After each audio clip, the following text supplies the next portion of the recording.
Alright guys, in this video we'll be explaining what we did to save the customer thousands and thousands of dollars on the job. So when we originally went out there to dig test holes for their basement that was being dug, we found that there was sand fairly close to the top, to the point where we were able to use the material that was on site, the sand, throughout the entire job. So originally when we quoted them, we had thousands of, it was probably a couple hundred yards in sand at least to do the driveway and to backfill the basement and all that stuff.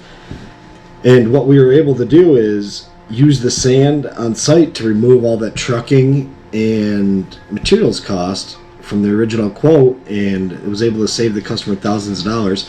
So in this video we'll be showing you where we removed the clay and topsoil from the surface and mined the sand, and was able to use it on site for the driveway and the basement.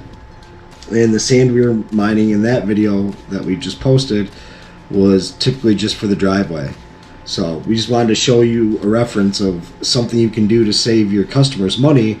Is sometimes you'll get lucky and they'll have the materials you'll need right on site. But do us a favor and like and subscribe and check out our newest video, and we'll be posting plenty more of content related to excavation and just all dirt work in general. Thanks. Hustle it out.